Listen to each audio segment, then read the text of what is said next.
Hi, it's Jason from Fraser Valley Rose Farm. Today I want to talk to you about the perennials that I am seeding right now in late summer for next year's gardening season. These are a couple of them and I'll have a bunch more to show you. And what I really want to talk about is why these plants are so suitable for that fall growing season to get a head start going into next year. This is my seed germination chamber. I'll give you a peek inside here. I've showed you this before. I use it in early spring, but I've also fired it up for this late summer germination season. So let's talk about those plants right now.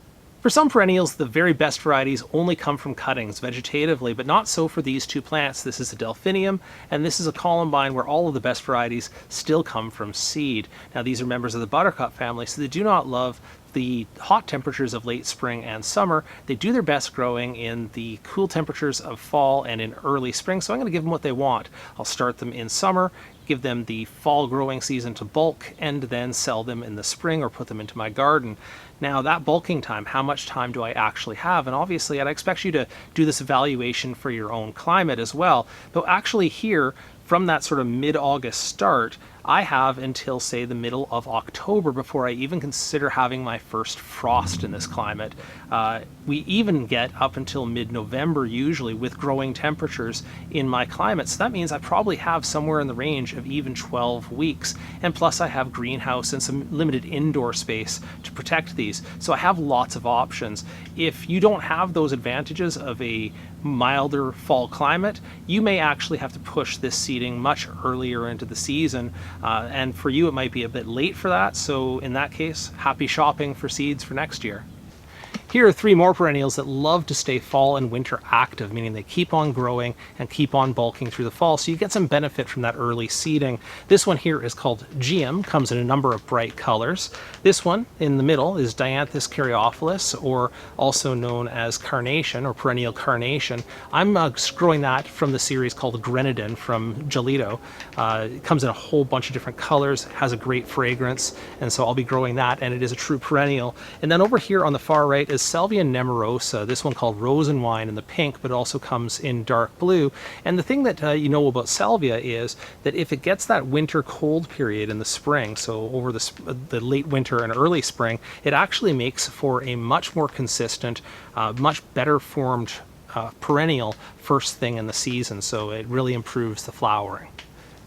Targeting some of my problem child plants from this year. This is Potentilla Melt and Fire, which is a beautiful plant. I love it, but the problem is that starting it from seed this year, it finished way too late. It never got to appropriate size for sale all the way through the spring season. Now it looks great, but it's August and it's way too late for my customers. So I'm going to start this one from seed this fall, hoping to finish it early next spring. A second one that's in that same category here is this one here, a eucalyptus, and I got these seeds from West Coast Seeds. Germinated fine, but it just took way too long in very small size for it to turn into what I wanted it to. I want to use it for cut flowers next year for the fillers and to have some for sale for my customers. So what I'm going to do this time is I'm going to start them from seed in the fall, overwinter them, which I've overwintered them well before, and we get much larger, much more impressive plants for next spring.